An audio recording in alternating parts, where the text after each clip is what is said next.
Hi, everyone. Today is December 1st, 2021. It's also the fourth candle for the Hanukkah celebration of this year. And we're very happy to have someone today who's going to help us talk about Hanukkah and her life and the turning points in her life.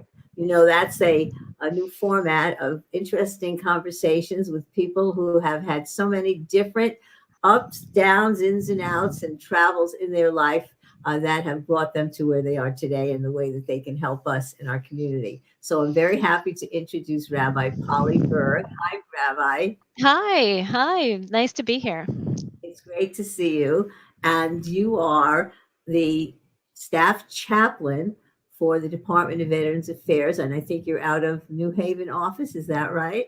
Yeah, West Haven, Connecticut. Yep. West Haven. And how long have you been doing that, Polly? Oh, 4 years now, and it's been just a blessing. I started out part-time, and then I moved to full-time now. So I'm really happy to be able to devote, all my energies because there's a lot to get done.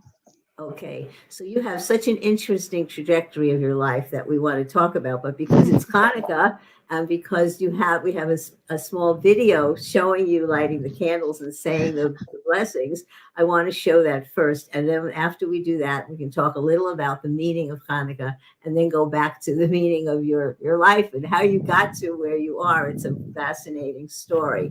So let's take a look, Rabbi, at a video that you did, I guess, a couple of years ago. When Yep, last right? year. Yep, last year Okay, this was sent to active duty troops, so that they could celebrate Hanukkah. very important. Okay, let's take a look.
Okay, that was good. That was great.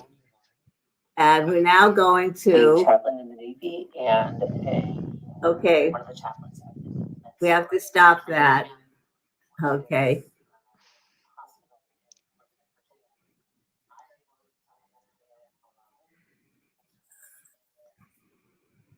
Okay, great. Oh, we have to stop that.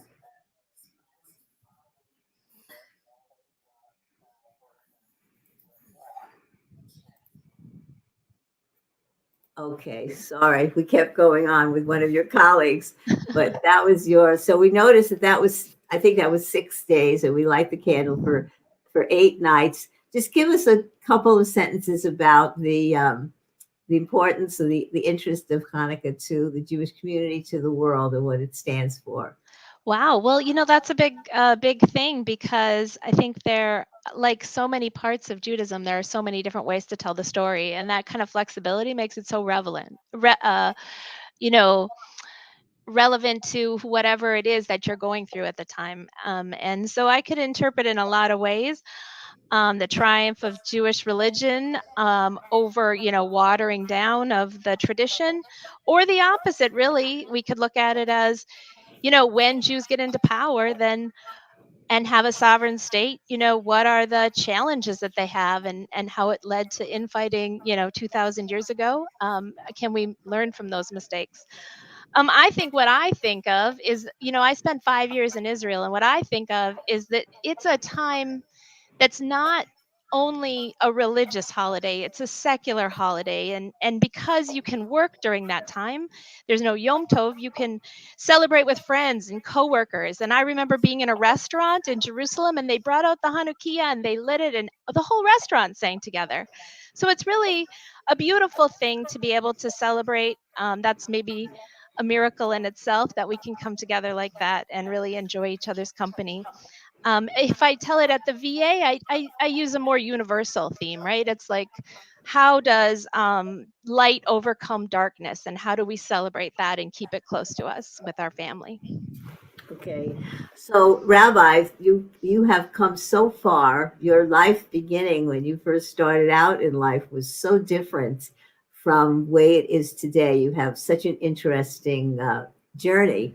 And I thought that it might be intriguing to start your journey with this statement that you sent me from an essay that you wrote. And it was this: I would sneak into the stairway to the attic and talk to God. And you did that as a little girl growing up in Minnesota. Talk about that. Tell us. Yeah, well, my parents weren't religious at all. I mean, I guess you could say that they were by default Christian, but they certainly, I was not baptized, and they weren't interested in being involved in any kind of a community like that. And so for me, that made it really alluring. It made it like a thing that I didn't know about, but I wanted to know more about. So I found my own way. I found what was meaningful to me, and how I could sort of come to terms with the big questions, how I could look out and see awe. I grew up on a farm, so it was kind of like nature all around, and how did I fit into that? And so it was really a good opportunity for me to figure out what I think. And then it just so happened when I came across Judaism, in college, that it was like, wow, that's kind of what I already think. I mean, that's really fitting for me and how I, ethically want to pursue justice, and also just sort of what works for me spiritually. So that's so interesting because you were so young. And did you have any traditions? Was even though your parents weren't religious, they didn't practice any particular religious faith. They didn't go to church.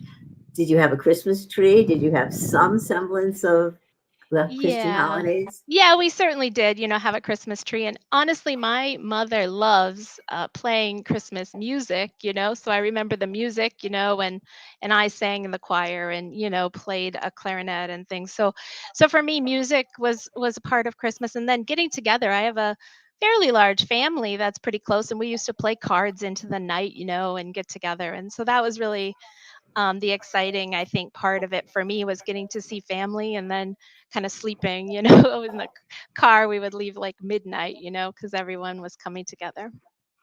Yeah. So, but there must have been something more just from within you, and I'm trying to figure out, where it came from. Did you have friends or associations outside of your family who gave you the impulse to think more about God, about faith, or was it all from within you? Um, that's an interesting question. Like, sometimes I think, well, specifically my Jewish trajectory, sometimes I think, so I didn't realize until just maybe less than 5 years ago, just a few years ago, my dad found out after asking, his cousin who, he came in contact with, that his mother's mother was Jewish, and she had come, from Poland, and there was always a kind of a strange story around it, like they crossed a river during wartime, and she lost her hearing and things. And I always thought, like, well, what's that about? And so sometimes I think, like, there's some connection that I needed to find that's more mystical, right? But in other ways, I mean, the idea of searching and wanting to know these big questions. I mean, I'm kind of a person that likes to pursue knowledge and likes to figure things out.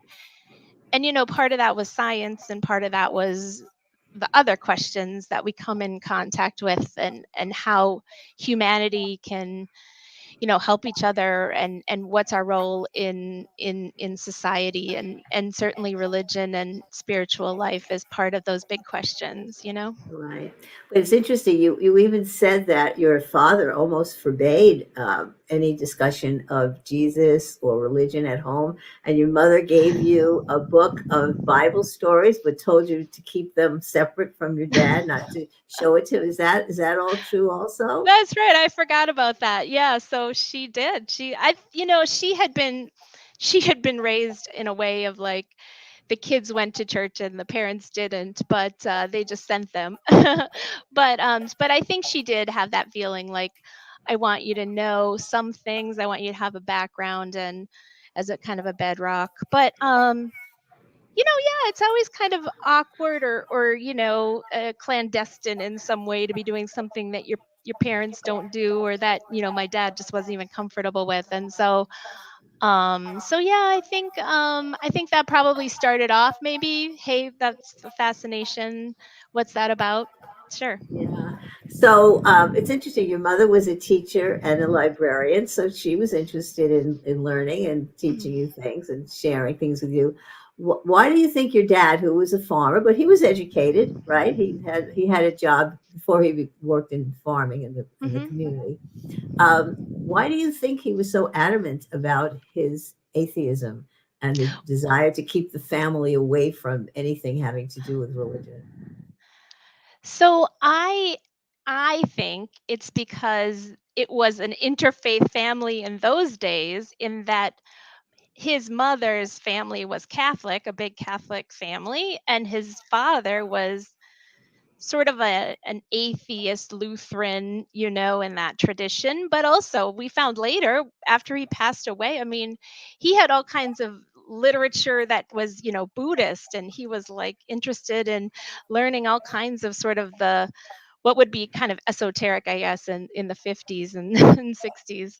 So I think there's a fascination from way back, maybe. So I don't know how much of that is nature or nurture, but um, it definitely he wasn't interested in it. He was more interested in, like, you know, being smart, planning things out, being kind of like self-sufficient. Yeah. So it brings up a question for now, even though we'll talk more about how you got to this point. Both your parents are still alive, right? Hmm. The grandparents, your children, and you get to see them, and the kids go visit them in Minnesota, right? Yeah, they go a long So time. They go for a lot of the summer to Minnesota, and that's kind of my choice. I want them to get that opportunity to be, on the farm. My parents also have like a cabin, and so by a lake, and it's just very good opportunity for them to do something totally different than what we're doing. right. So how have your parents adjusted, acclimated? What has been their attitude to your not only converting to Judaism but becoming a rabbi? Yeah, I think that it's different for both of them. I think that my mother has always been interested in. I remember one time, and I wrote about this in that essay, that one time she said to me, when I finally like got all this courage that I was going to talk to her about religion and like what she thought, and that I was thinking about it, and I was probably about 12, and she said, I think everybody's right. I think it's all pretty universal. And I think that she is really a person who likes holidays and likes sending cards. And now she has more holidays to like celebrate and send cards, and she makes little quilts, and and gives them to me, or little like a little Hanukkah cross stitch that I have up. And I think for her it's just an opportunity to celebrate something with my kids, and it doesn't really matter what it is. It's that she likes crafts, she likes holidays, and she likes people celebrating. And what about your dad? How has he reacted to you these years that you've been a rabbi? Nobody's been really negative. I mean, they both came to my ordination. I think he felt like a little bit of a fish out of water culturally, but I think that, they were there to support me. And I think, I from the time I was young, it was always like, oh, I'm getting out of here. I'm leaving. Not in a completely negative way, although I think every teenager feels like I want something different, but like in a way of he always knew I was going to do things that he didn't really understand. I mean, I was a feminist, and I was pursuing all kinds of things, just being in moving to Minneapolis. And then so I just think he kind of had really let go, which I think is a good model. I'm trying to do that, like, you're not living your kid's life, you know what I mean? So I think he was okay with, like, she's okay, she's okay, and we're here, but do your Okay. thing. So we talked about your well, you're so different in the culture that you grew up in. Was this a small town? How far away from Minneapolis was it? It was very small. It was 40, no, I'm sorry, 40 in my graduating class, but the town itself had 400 people, and I was out of Wow. town. We had one traffic light. We had a movie theater that was probably 25 miles away that had one movie, playing at a time. So it was not, close to anything. I mean, there were good parts of that, right? You could see the stars, and you could be a star in your high school, right? Which I think I still have that kind of sense of like, well, of course I know what I'm talking about because, Yeah. or, oh, I can do that because I did like, you were the lead in the play and then you were the soloist in the choir and then you were because you just, we all had to do everything.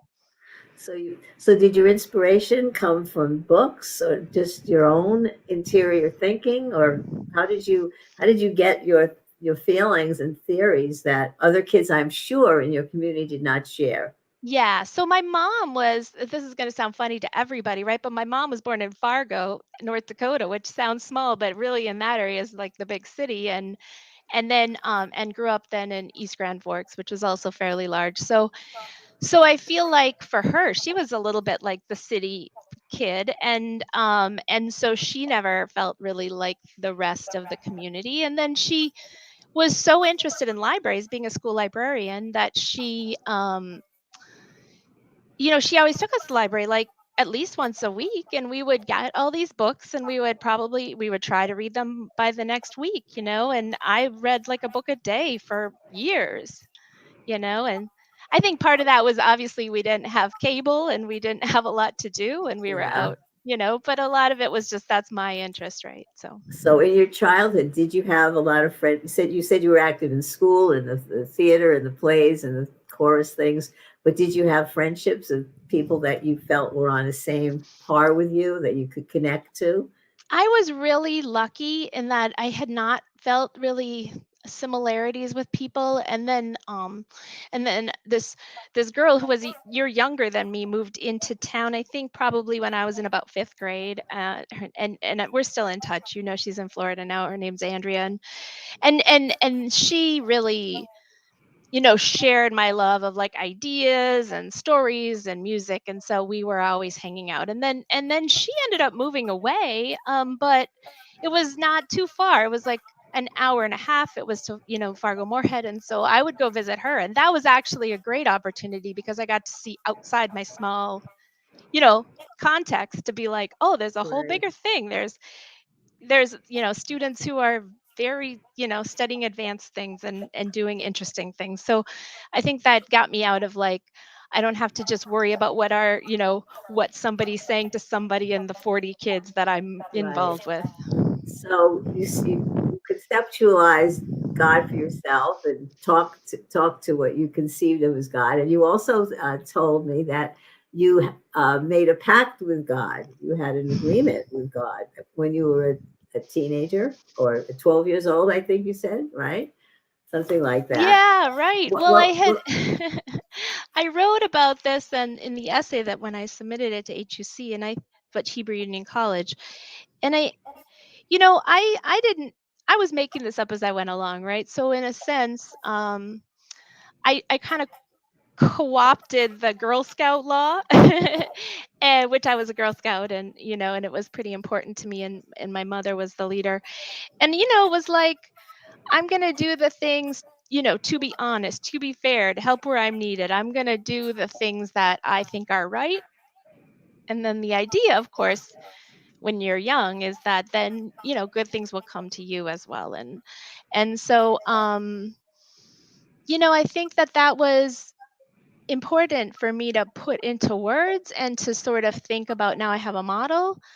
I think I still operate in that way, right? But I think now, to have a tradition and other people helping you do those things. I mean, in a sense, I needed to find Judaism. I needed to find a community because it's really hard to do things on your own that you want to do for justice or for, you have to find people to support you, people to be a part of things with. And so that's probably the reason I reached out and in the end to a very active community, Shir Tikva in Minneapolis, after I had moved there.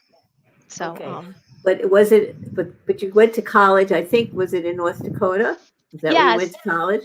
yeah. So I went to the local college after a number of issues. It's kind of the one nearby. I mean, I got a scholarship there, and so I went to the University of North Dakota, and that was in a sense in the same way, right? You could do anything because you could always get in to see any professor, and you could always be sort of there was a Cent Honors Society Center, like where we could hang out and things. So it was sort of like always being a special, a, a big fish in a small pond.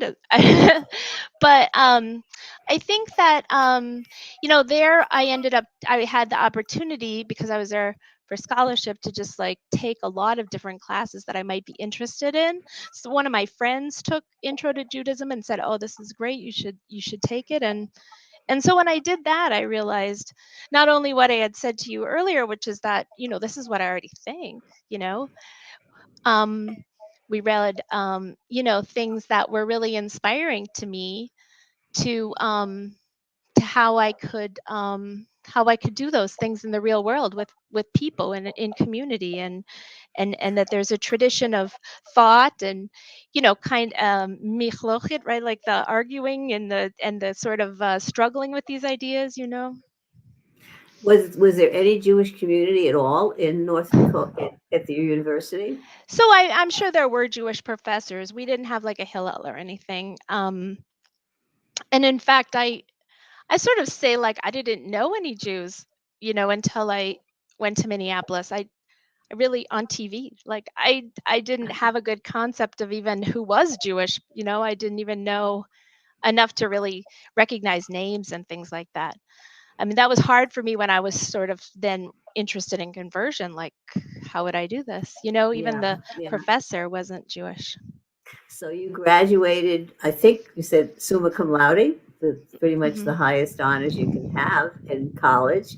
And you made a decision to go on to Minneapolis. When did you make the decision for actually converting to Judaism? Right. Well, I realized, at that time that I would probably have to do it in a larger city. The interesting thing is there was a small pulpit in near University of North Dakota. And I ended up serving there as a student rabbi later, which was really meaningful to me. But the policy there at that time was, we don't want a lot of people just coming in to watch us. It's going to overwhelm the small number of Jews that are in there. So I knew that I would wait until I, moved. And then when I was looking to find a community, I guess, when I was interested in sort of pursuing this, um, I found I asked, and somebody told me that one of the coworkers that I had was Jewish, and I went and I said, I like must have sounded like a crazy person. I like went to find him and I said, like, could you tell me what the most liberal synagogue in Minneapolis is? So that's how I found. And he said, oh, it's Shir Tikva, but I mean, we don't go there. Like my wife would never want to go there. It's, they play, music on Shabbat. But so I did. Then I called and I went on that kind of journey to finding a lot of just a lot more people and a lot of just the music that I went there. I just sort of felt like I already knew it. I felt like it was so close to me, and just a lot of different people that I could relate to. So how long did that conversion process take you? It took 2 years mostly because I was being slow. I mean, I was not in a hurry. I took an intro to Judaism class, and I um, and just sort of took my time. In fact, it didn't really occur to me that I had to like sort of really do it in any kind of quick fashion, except that I wanted to go to Israel, and I wanted to be Jewish like 24/7. I wanted more opportunity than I had just on the Shabbat. So then I converted so I could do a kibbutz ulpan. All right, but before you went to Israel, you were working in Minneapolis in the social service fields. What were you doing? Oh, that's true. So, so actually, I went to Israel, and then I came back and got a job at Jewish Family Service, which Okay. was a beautiful, opportunity. And I'm sure they, had took into consideration that I just come back from Israel. And then I worked in adoption. I worked in Children's Home Society in Minneapolis. So what happened on your trip to Israel? Where did you stay? I think you said you stayed in a kibbutz. Did you? Yeah, I did What was a that like? I stayed at Kibbutz Yofatah for 6 months, and we worked and studied, and that was a great opportunity because it first of all it felt like home because it was basically rural. It was rural. I think if I'd have moved to Jerusalem, I would have felt like this isn't something that's for me. But I felt like, well, I'm used to a farm. I can do farm work, and most of the people there, because it was during the second intifada, most of the people there were not American, right? They were Russian, and they were from South America. And so it just felt like a lot of people doing a lot of things, a lot of different ways to be Jewish, a lot of different, which was a good thing for me because I didn't feel like, oh, I can't do this, or I'm not a part of this. And so how did that experience, if it did, deepen your understandings, your feelings about being Jewish and wanting to learn more and go forward? When did the desire to perhaps become a rabbi, when did that happen? How did that come about? Well, I applied sort of too soon, right? I applied at the Los Angeles campus, and I don't think I had probably only been Jewish for a couple of years, and it was a good experience, but I also, they recognized that like you should go and they said like, oh, just be Jewish longer and maybe take part in federation. And of course, I don't know if I'm an exuberant person at this point, right? I was like, I want to go to Israel, and that had been the plan if I got into HUC, and because the first year is in Jerusalem, and I thought, well, I'm just going to go anyway. And so I applied for a program, master's in Jewish studies at Pardes, Now and tell us what HUC is and what is party. oh, Describe okay. what those things are. Yeah, Yeah, well, HUC is Hebrew Union College, and that's the reform, I guess we call it seminary, right? The right. where you study to be ordained. And and since I was pretty clearly reform, that was my process. But um, Pardes was essentially more modern Orthodox at that time. This was in 2007. Although they let everyone in, and there were definitely professors, that were not. There was sort of the large minion that was, with the machitza, and then there was smaller, like a liberal minion that, maybe had 10 people. And so, but it was a great opportunity to just throw yourself in to learning because there were so many people there studying. It's like a liberal yeshiva. Okay, so it's like studying Jewish text in a traditional way, but men and women being able to study together. You could wear what you wanted to wear, and they also had all these tiolim, right? Trips all over Israel, teaching you about what was out there in Israel too. So it was a beautiful opportunity. But it was a little too much for me. Like I didn't really know that much about laws of kashrut. I mean, I knew them maybe, but I didn't practice them that much, and I didn't really understand exactly. There it was very like this is the microwave for this, and this is and so it was the dishes and so I had to like really um find a way to be authentically me, but also learn all of these amazing things I got to learn. Like I got to learn from all of these different branches of Judaism there, and I got to really see people doing all of them.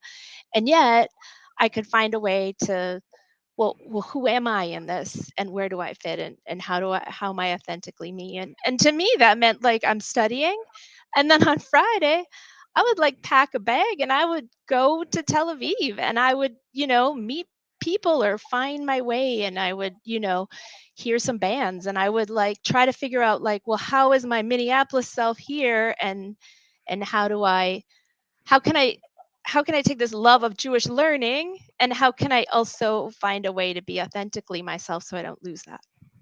Yeah. So along the way, you got admitted, I assume, right?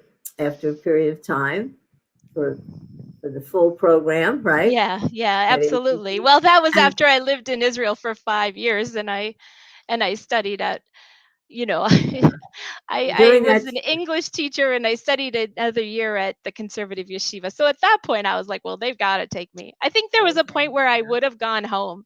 Like I was yeah. like, this is hard, but if I leave, you know, I got to do this. So, So you enjoyed those 5 years. You enjoyed your experiences very much, and teaching English for a couple of years in Israel was good too. yeah, Yeah, absolutely. I mean, teaching English is hard because the public school system there is very, is like a lot less planned, right, than ours. But it's kind of chaotic, and you kind of make it up. Like Yehiyeh Besetter, it'll be okay. We'll figure it out as we go. So that was a good thing because it taught me how to be different. I had been sort of a perfectionist, and I had to learn how to sort of go with the flow, right? yeah. So at some point in your life, Rabbi, you had a sad personal experience with a marriage that didn't work out, right? And how did that work into your becoming a rabbi and the ideas you learned from that?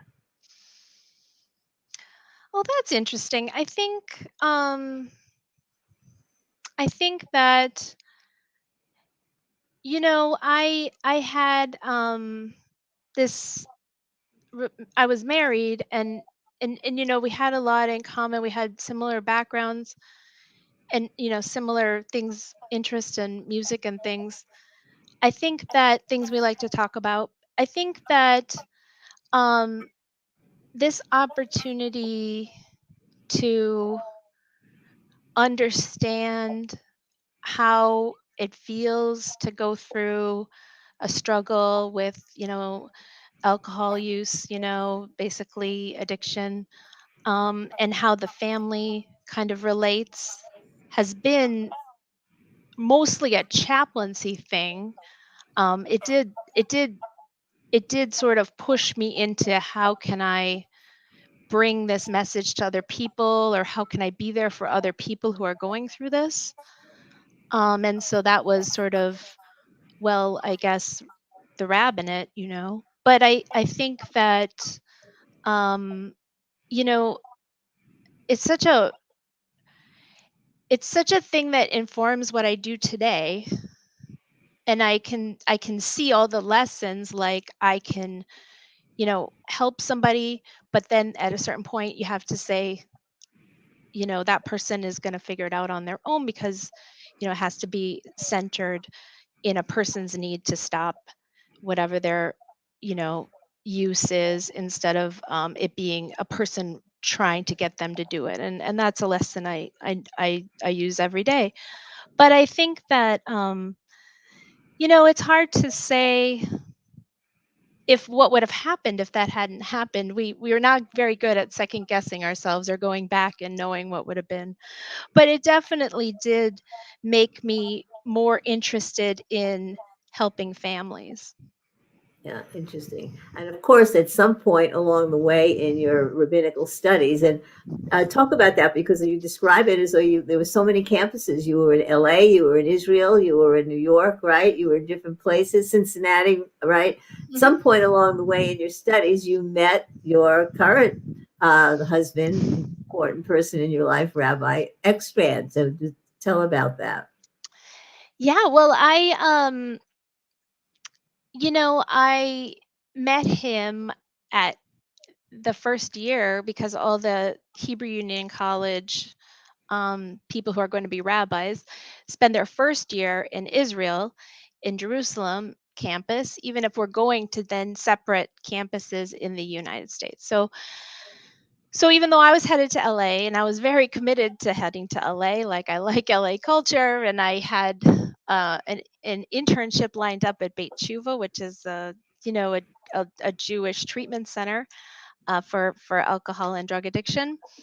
I was sort of committed to that track, and yet we met, and sometimes life takes you in unexpected directions. So I didn't really get to know him until it was like Thanksgiving. We had been there since July, but we ended up sort of getting. I really could see that he was a caring person. We were on a hike and I was sick. Like I was very sick on this hike, and it was a 6-hour hike. Wow. And I got sick at the beginning too. And they were like, well, it's Israel. So they were like, oh, I'm sorry, the bus left, just go.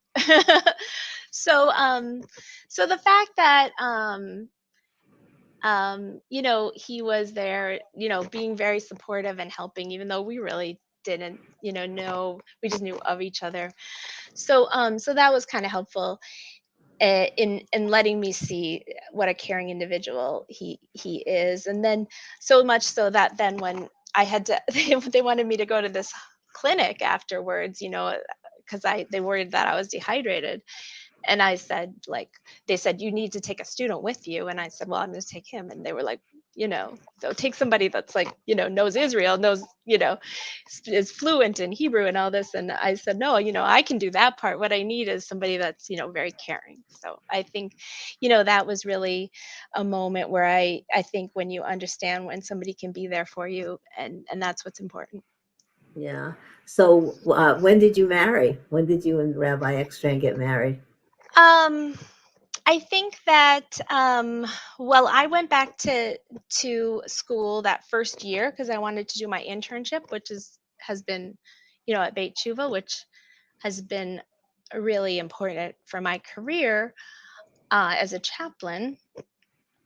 So we were kind of in touch that whole year, and then we got engaged during that year, and so then that next year I transferred to Cincinnati and finished up at that school.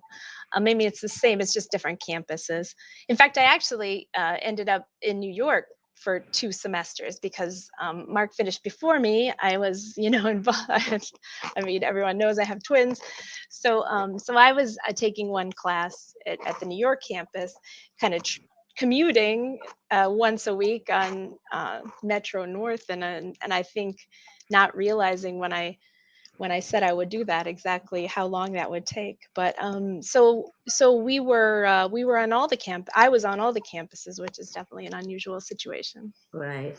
And then you both moved to Connecticut, where you live in New London now, and Mark was appointed the rabbi at Temple Emmanuel in Waterford, right? Mm-hmm. And so Yeah. over the course of the last few years, you have had various pulpits that you worked in Madison and as a part-time chaplain, and then the full-time position was created pretty much for you. So tell us, Rabbi, what does a chaplain do for the Veterans Affairs? What are the issues? What I'm sure so many different issues come up.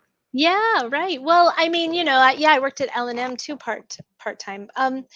So I think that a chaplain has areas of focus, right? Or many do if you have a larger institution, right? And so my focus, as I was initially hired part-time, was to help Jewish veterans. And we had a number of Jewish veterans who were quite elderly, and World War II vets and things, and definitely other veterans who needed support.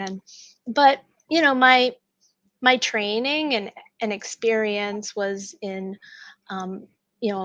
substance use, mental health areas. I had studied that even in Mason, Ohio, when I was there as a second unit of clinical pastoral education. And so I think then I had a lot of other expertise and interest, really, in just helping people navigate mental health, behavioral health, PTSD and those things, and leading spirituality groups, because it's so interesting to me, because I really learn so much from people. I learn so much from my discussions with people and leading groups with people. I learn from them about what they do and what they believe and what is important to them, and some of that resonates. A lot of it does, because I've kind of had a lot of a spiritual journey. And some of it is just, I'm interested, and I, like to tell a story too. And really chaplaincy, I think, is about stories. It's about hearing somebody's story. It's about helping them make meaning for themselves in that story. If it's end of life, sometimes it's about, how do I kind of tell a story about my life that's fair, and that, it doesn't mean it was perfect, but how do I come to peace through coming to tell that story to myself, and maybe to the chaplain, Right. And so I think it's really I mean, I was an English major, right? And it's funny that has really been helpful for me. Like, how do you tell a story, and how do you help people through finding meaning in what's happened to them, and how do you get them on to the next story? Sometimes Right. people reach the end and they're like, oh, now what?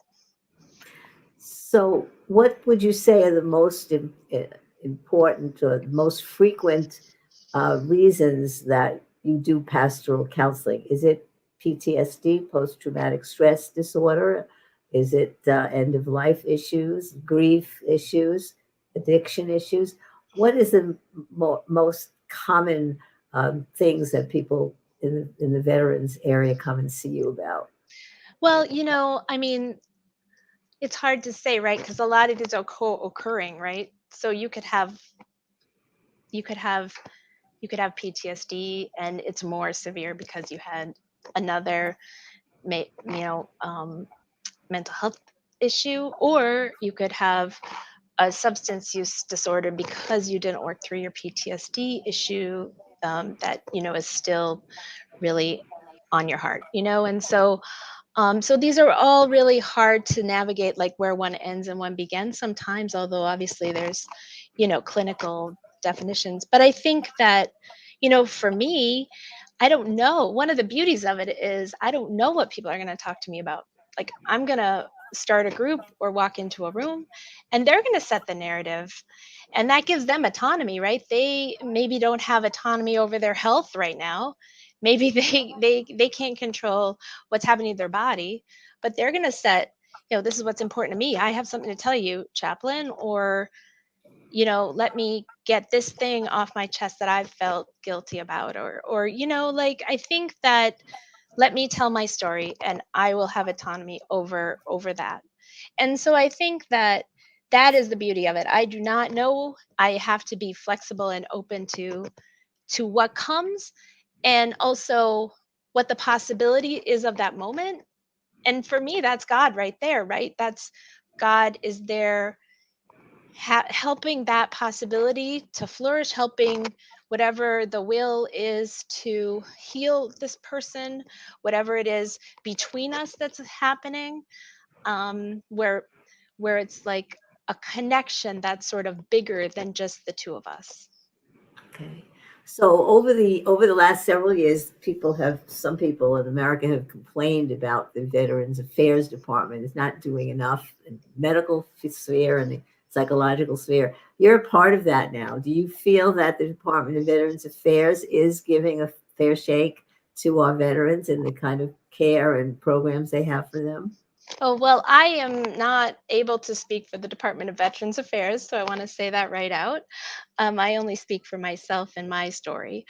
I think that, I love coming to work, and I love the work that I do, and I'm proud of it. That's all I can speak to. Okay. All right. Great. You wrote, and I want to recite them for you because I want you to talk about these as our conclusion to our discussion, and then we want to show some slides from your growing up years and your current life that will be fun to see. But elements of Jewish living, and this is what you wrote to me, and I want you to talk about these after I recite them to you. 1, responsibility to tradition and community. 2, ascribe meaning to one's experiences in life. 3, committed to justice and leading ethical lives. And 4, understanding that the source of all meaning and the cause of all of the things in life are from God. So talk about that. Is there anything that you want to add to that or explain your philosophy? No, I mean, I think that, I would say that's pretty good, right? I would say that hopefully I've lived in that way and I would continue to. I would be very thrilled if that was kind of the closing of my story, right? In my narrative that I'm able to tell for myself to another chaplain, hopefully one day. Okay, great. So you said it. Let me show you some of the slides of your life, and we'll go through those. Uh, can you see that, Rabbi? Oh, that's my name. Yeah, there you are. All right. So you sent me some images, which I thought were kind of fun to show. And there you are in Minnesota. How old were you then? About? Oh, I'm sorry. I'm not seeing the slides advance right now. So, Oh, you oh, want to there we see go. that? Yeah. Okay, so the next one maybe.